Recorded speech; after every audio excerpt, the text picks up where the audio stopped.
Welcome to The Explainer. Today, we're tackling a big one, Antonio Gramsci. Now, this was a man whose ideas were considered so dangerous that a fascist government literally tried to, well, shut his brain off. So, what was going on there? Let's find out.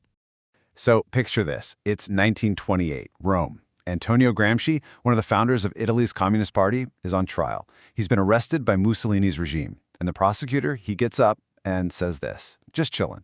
The goal wasn't just to lock a guy in a cell. It was to completely extinguish his mind. And that really is the huge question here, isn't it? What on earth was so threatening about his thinking? I mean, how does a man totally cut off from the world in a prison cell come up with theories that would completely outlive the very people who locked him up? Okay, so to really get a handle on Gramsci's ideas, you've got to understand the man himself. You have to know where he came from. His life was, well, it was a journey shaped by hardship, by intense political struggle, and in the end, by this incredible intellectual resistance.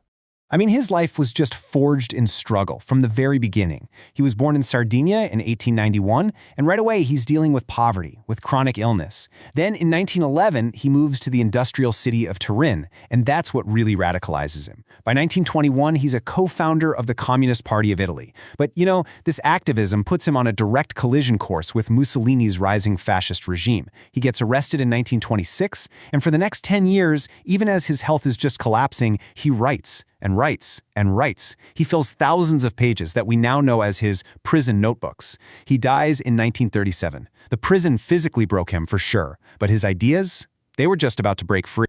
So what was at the heart of these dangerous ideas? Well, from his prison cell, Gramsci was wrestling with his massive problem. Marx had predicted all these working-class revolutions, right? But they just weren't happening in the advanced capitalist countries in Western Europe. Why not? His answer to that question would become his most famous contribution, the theory of cultural hegemony.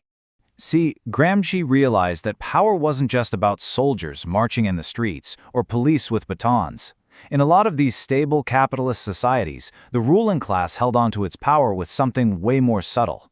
He started looking past the purely economic reasons and asked a different question. How do the powerful get the people they rule to agree to be ruled? And his answer was this incredible concept he called cultural hegemony. Here's the basic idea. Gramsci argued that the ruling class doesn't just rule by force. No, it wins power by making its own ideas, its own values, its own way of looking at the world seem like, well, like the normal, natural way of things, like simple common sense. And when people buy into those ideas, when they accept them as their own, they're basically consenting to their own position in society. It's power through persuasion, not just punishment. It's about winning hearts and minds.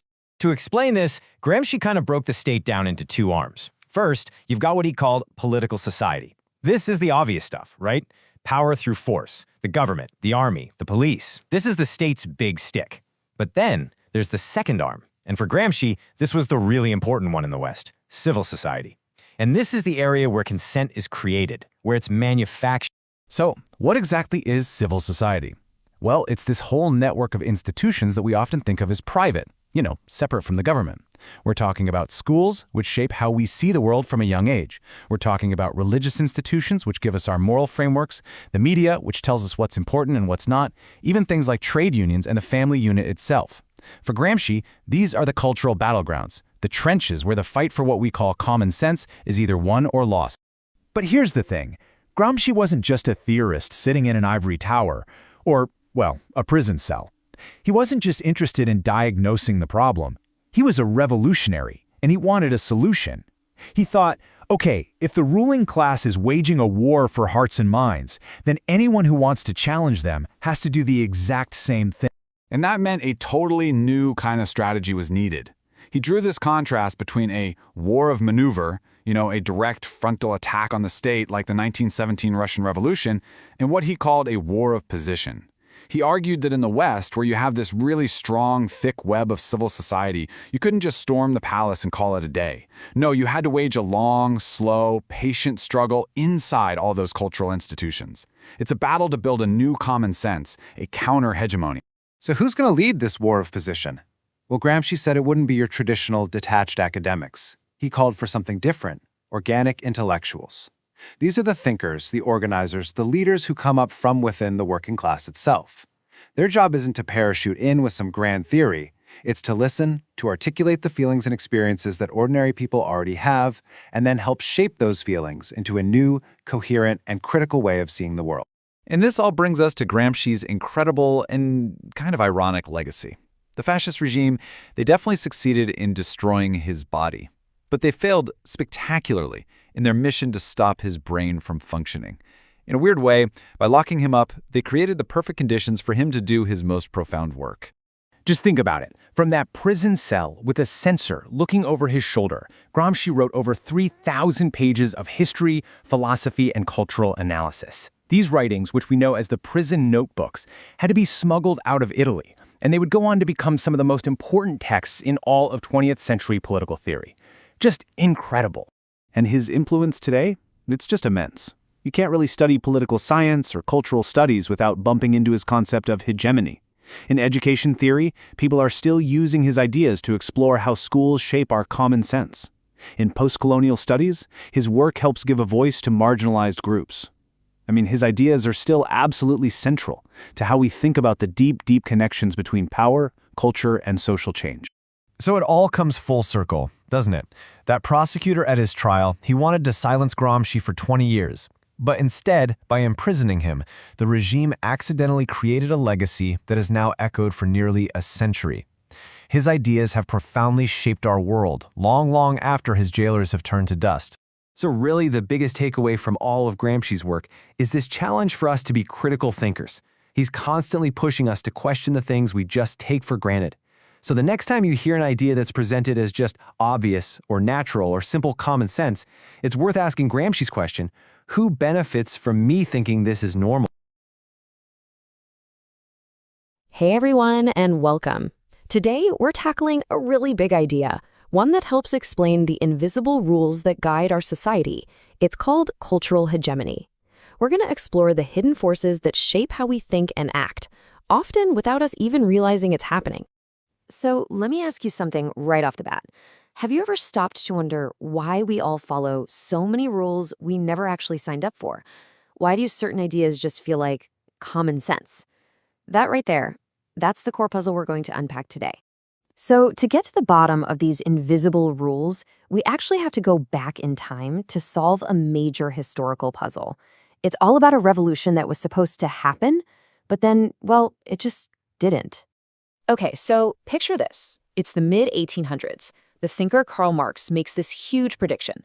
His whole argument was that capitalism was so fundamentally flawed and exploitative that it was only a matter of time before the working class would rise up, overthrow the whole system, and create something new. But here's the thing.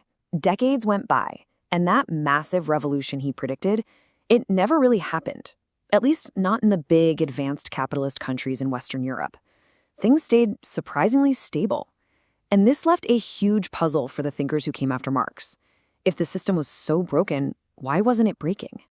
Well, one of the first big clues to solving this puzzle came from the revolutionary Leon Trotsky.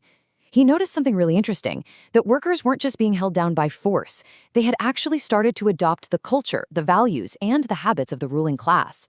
This made the whole idea of a revolution, well, a lot trickier. And that observation, it perfectly sets the stage for our main guy, the thinker, who took this idea and turned it into a groundbreaking theory about a kind of power you can't even see. And that's where Antonio Gramsci comes in. He was an Italian intellectual, and get this, he came up with his most powerful ideas while locked away in one of Mussolini's fascist prisons.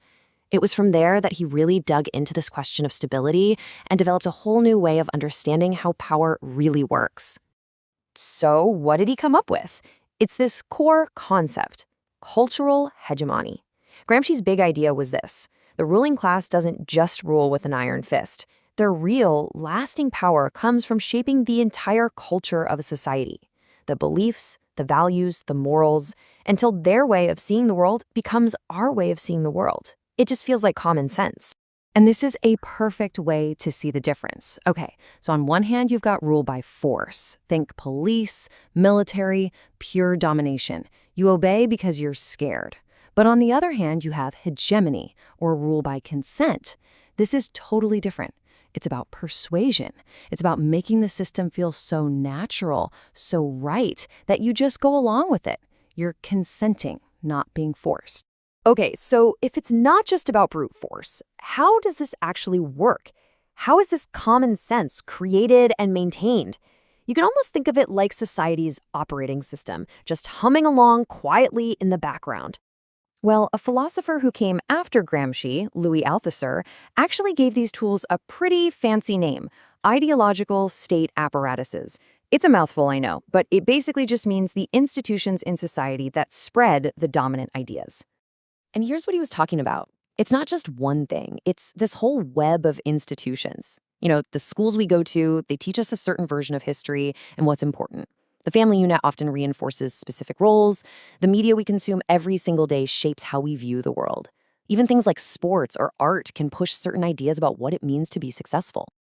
And here's the really crucial part.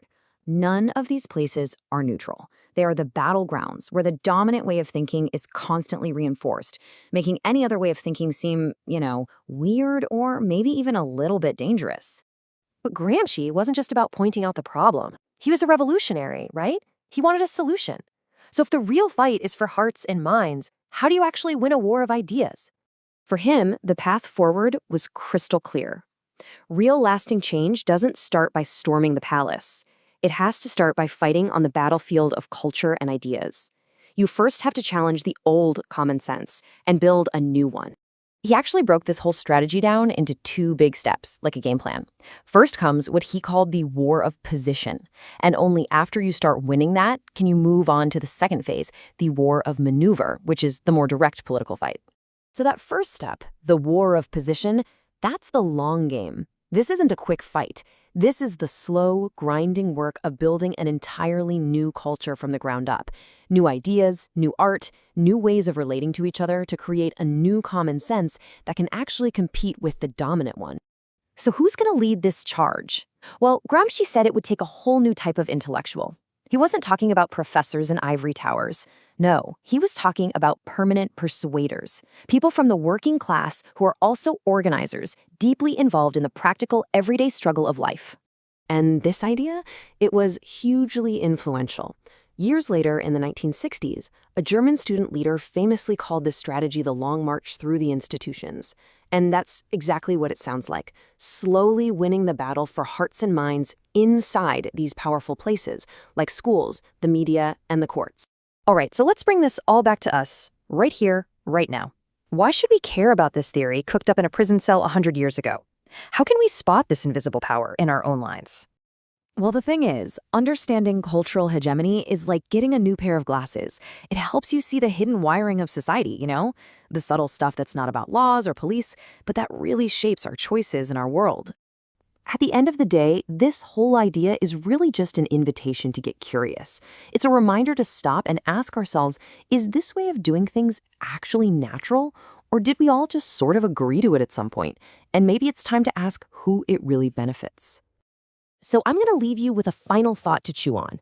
Look around at your own life, your job, your community, even your own beliefs. What's one piece of common sense that maybe isn't so common after all? Thanks for tuning in. Today, we are diving into a set of revolutionary ideas that were written under some of the most extreme conditions you can imagine. We're talking about the notes of a brilliant thinker trying to solve a massive, world-changing puzzle, all from behind the bars of a fascist prison cell. So in the early 20th century, Marxists were kind of scratching their heads. They were facing a serious problem because the world just wasn't behaving the way their theories said it should. And, this wasn't just some abstract academic debate. It was a huge question about the very future of society. The heart of the puzzle was this.